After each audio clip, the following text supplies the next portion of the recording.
بہت زیادہ social media پہ ایک اعتراض کیا جاتا ہے کہ شیعہ اپنی مجلسوں پہ اتنا خرچہ کیوں کرتے ہیں. تخمینہ لگایا گیا کوئی تقریباً 2.5-3 ارب روپیے ان 2 مہینوں میں شیعہ خرچ کرتے ہیں. تو بھائی کیا ضرورت ہے مجلسوں پہ اتنا خرچہ کرنا, نیاز پہ خرچہ کرنا؟ یہ اچھا نہیں کہ یہ پیسے یتیموں پہ لگائے جائیں, اسکول بنا دیے جائیں, ہاسپٹلز بنا دیے جائیں.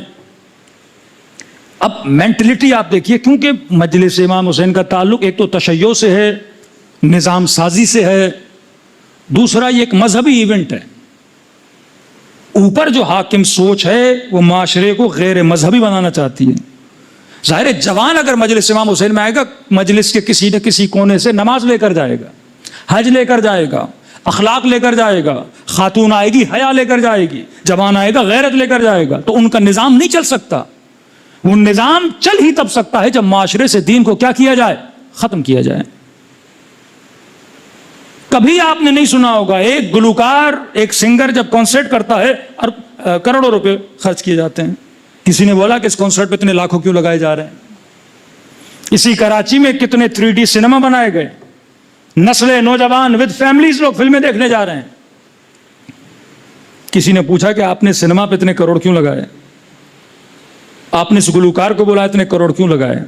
اعتراض ہے تو صرف مجلس ابا عبداللہ حسین پر ہے. تو چلیے ہم ایک عاقلانہ سوال کر دیتے ہیں, جب کسی سماج اور معاشرے کی نسل کسی کنسرٹ یا کوئی گانا سننے جاتی ہے تو سننے کے بعد لے کر کیا آتی ہے؟ آپ ہفتے میں کنسرٹ رکھیں, سنڈے کے دن فلاں گلوکار فلاں گویا کبھی ادھر سے کبھی ادھر سے منگوائیے. ماشاءاللہ سعودی عرب تو منگوا رہا ہے نا. آپ دیکھ رہے ہیں بڑے بڑے فاضل عالم لوگ اس ملک میں جا رہے ہیں, کنسرٹ کیے جا رہے ہیں, نسلیں جا رہی ہیں, بڑے خوش ہیں, ناچ رہے ہیں, گا رہے ہیں. اب 2 گھنٹہ اربوں روپے خرچہ کیا, سننے کے بعد ملا کیا؟ ایفیکٹ کیا ہوا اس کے مائنڈ پہ, اس کی مینٹلٹی پہ, اس کے ایموشنز پہ؟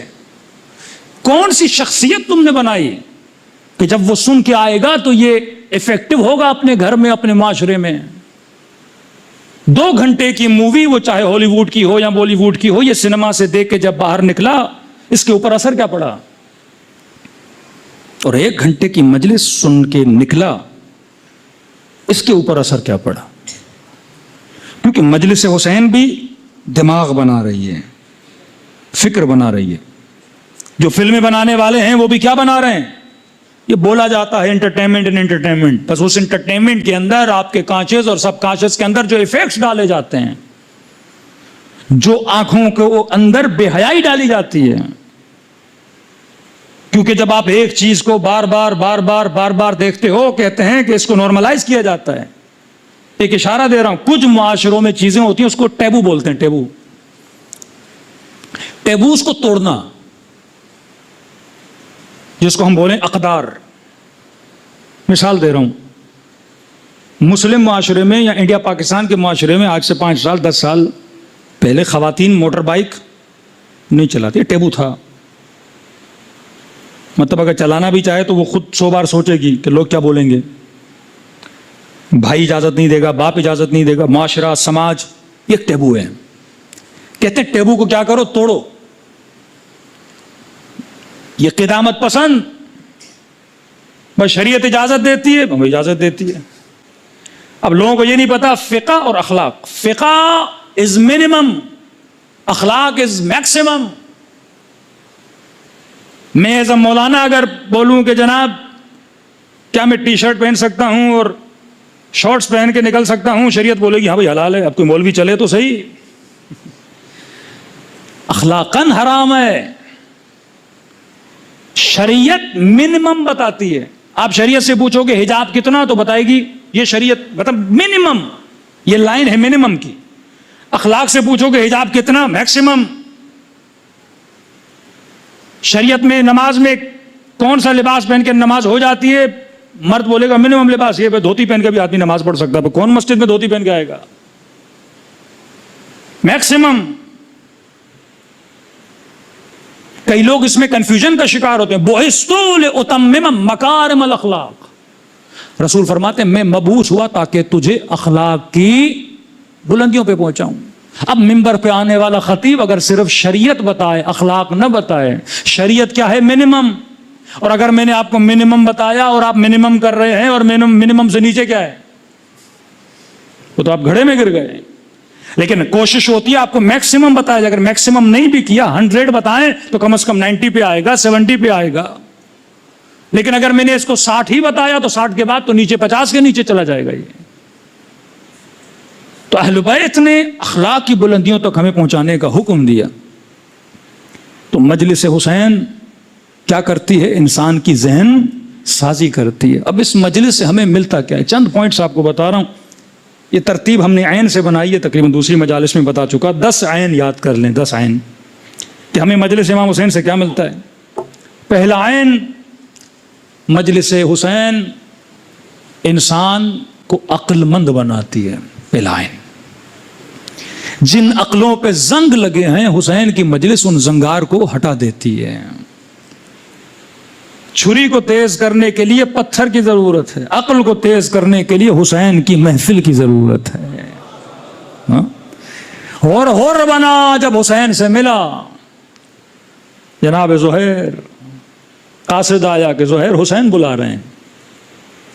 کہ میں نہیں آ رہا ہوں. دوسرا قاصد آیا، حسین بلا رہے ہیں. کہ میں نے اپنا قافلہ اسی لیے روٹ وہی ہے پر میں نے تھوڑا دور رکھا ہے کہ مجھے امام حسین کا آمنا سامنا نہ کرنا پڑے، میں نہیں آ رہا. بعض روایات میں کہ بیوی نے بولا چاہو، ایک روایت میں ہے تیسری بار اسے آواز آئی زہیر. اس نے کہا کہ پھر قاصد بھیج دیا. اب میں نے کہا میں نہیں آ رہا. کہ قاصد نہیں، میں خود حسین ہوں، میں خود حسین ہوں. کہتا شرمسار وہ اٹھا اور امام سے ملا. ملنے کے بعد کیا تیز ہوئی؟ عقل تیز ہوئی. جب عقل تیز ہوئی واپس آیا تو زہیر نہیں تھا، کوئی اور تھا. بیوی کو کہا باغ بھی دیا، دولت بھی دی، سب کچھ دیا، اپنے نکاح سے تجھے آزاد کر دیا. کہا ہوا کیا ہے؟ کہ میں حسین کی طرف جا رہا ہوں اور پلٹ کے واپس نہیں آؤں گا. یہ کربلا سب سے زیادہ جو کرتی ہے عقل کو تیز کرتی ہے. قرآن میں کتنی مرتبہ لفظ آیا افلا یعقلون افلا یتدبرون لہم قلوب لا یفقہون لہم آذان لا یسمعون. کہ جہنمی جب جہنم میں جائیں گے پوچھا جائے گا تم جہنم میں کیوں جا رہے ہو، تمہارے جہنم میں جانے کی وجہ کیا ہے؟ تو آواز دیں گے لو کننا نسمع او نعقل ما کننا من اصحاب السعیر. اگر ہم دنیا میں سنتے اور عقل سے کام لیتے آج اصحاب سعیر میں سے نہ ہوتے. مجلس حسین میں آؤ تو سنو، سننے کے بعد عقل سے کام لو.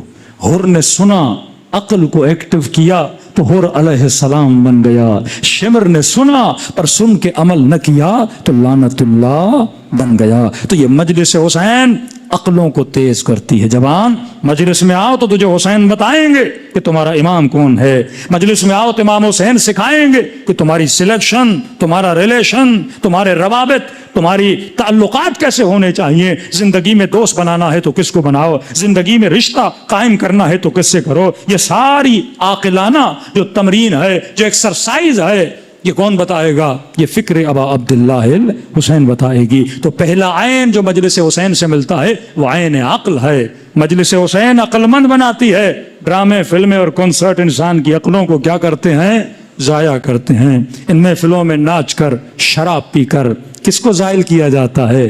عقل کو. وہ شراب حرام پیتے ہیں یا شراب طہور پلائی جاتی ہے. یہاں بھی نشہ چڑھتا ہے پر وہ نشہ عقل ہے. ایک ایسا نشہ جو انسان کو یزید کی محفل سے نکال کر حسین کی کشتی میں لا کے بٹھا دیتا ہے. صلوات پڑھے محمد و آل محمد.